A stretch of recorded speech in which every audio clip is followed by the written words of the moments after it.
खुलुमबाय नोंथांमोनखौ बरायबाय आसा खालामो नोंथांमोना गासिबो मोजाङै दं होननानै आंबो मोजाङैनो दं दिनैनि गिबिसिन खौराङानो जाबाय चाइना हादोरा पाकिस्तान हादोराव बांकार लुगासिनो दं आरो दासिमहालागै मोनथाम मोनब्रै बांकार लुखांबाय लोगोसे चाइनानि माखासे आर्मिफोरा पाकिस्तानाव फैनानै दंफैयो नाथाय बिसोरो पाकिस्तानाव मानि थाखाय फैखो बेखौ जों रोखायै बुंनो हाया जानो हागौ बिसोरो जोंनि बे इन्डियाजों नांनो थाखाय दावहा नांनो थाखाय माखासे प्लेन खालामगासिनो दं होननानै नङा होमबा लोगोफोर दा बे बांकार लुनायखौ जोंनि भारत हादरा नोजोर होगासिनो दं अब्ला जों गुबुन मोनसे खौराङाव फैलायनोसैलाय गुबुन मोनसे खौराङानो जाबाय गुवाहाटियाव समबारनिफ्राय एबा 29 जुननिफ्राय लकडाउन जागोन बे लकडाउनाव गारिबो खारनो मोननाय नङा अफिसबो खुलिनो मोननाय नङा गभर्नमेन्ट अफिसाबो खुलिनो मोननाय नङा बे बन्द'आव बेंकफोराल' मोनफा मोननै खुलिगोन मैगं दखान खुलिनो मोननाय नङा अमा बेदर फाननो मोननाय नङा ना फाननो मोननाय नङा गेलामाल दखान खुलिनाय नङा 14 डेजनि थाखाय मिथिबायना बे 14 साननि थाखाय बन्द जागोन गुवाहाटियाव गुबुन जायगाफोरावबो जानो हानाय नाथाय गुवाहाटियाव 14 डेज जागोन होननानै रोखायै बुंनानै होखाबाय बिथां हेमन्त बिश्व शर्माया आरो जायफोर सुबुंफोरा बे लकडाउनखौ मानिया बिथांमोना नोगोद 14,000 रां जुरिमाना होनांगोन माने जायबा बिथांमोना लकडाउननि समाव बाहेरायाव ओंखारगोन बिथांमोना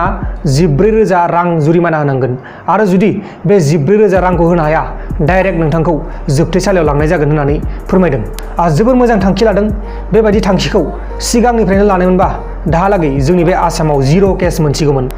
लोगोसे क्वारेन्टाइन सेन्टारनिफ्रायबो मोनसे खौरां बे खौराङानो जाहैबाय क्वारेन्टाइन सेन्टारनिफ्राय सोरबाफोर खारखोमालाङोबा बिसोरखौ गुलि गावनाय जागोन सिलाइजों गावगोन आथिङाव गावगोन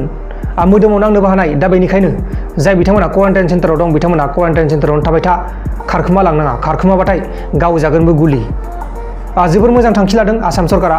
मानो होनोब्ला जोंनि बे आसामाव क्वारेन्टाइन सेन्टारनिफ्राय गोबां मानसिफोरानो खारखोमा लांगासिनो दंमोन दा बेनिखायनो बे थांखिखौ लानो गोनां जादों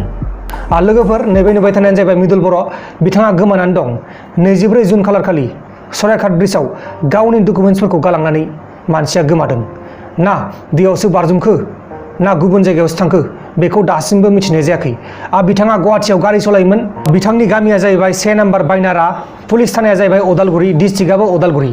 बिथाङा 24 जुन खालार खालि गावनि डकुमेन्ट्सखौ ब्रिजआव गालांदों सराइघाट ब्रिजआव बेनिफ्राय मानसिया मानसिखौ बबेयाव थांखो दासिमबो मिथियाखै दासिमबो नागिरना मोनाखै नोंथांमोना बे भिडिअखौ हागौमानि शेयार खालाम जाहाथे बे मृदुल बर'खौ बबेयाव दं बेखौ मिथियो दा बिथांमोना न'खरनि मानसिफोरा गोबां जेंनायाव दंगासिनो दं मा जाखो मा माखो बेखौ साननानै दा बेनिखायनो नोंथांमोना बे मृदुल बर'खौ नुदोंब्ला नैबे स्क्रिनाव थानाय अनजिमाफोराव फन खालामनानै फोरमायहरबानो जाबाय आसा खालामो नोंथांमोना बे भिडिअखौ शेयार खालामगोन होननानै लोगोसे बे मृदुल बर'खौ नुब्लाथाय फन खालामनानै फोरमायहरगोन होननानै लोगोफोर शेयार खालाम जेसेबां हागौ शेयार खालाम जोंनि बर' मानसि मृदुल बर' बिथाङा गुवाहाटिनि ब्रिजआव गावनि डकुमेन्ट्सखौ गालांजोबनानै मानसिया गोमाबाय दा बेनिखायनो नोंथांमोनखौ आङो मोनसेल' रिकुवेस्ट खालामो नोंथांमोना दिनैनि बे भिडिअखौ हागौमानि शेयार खालाम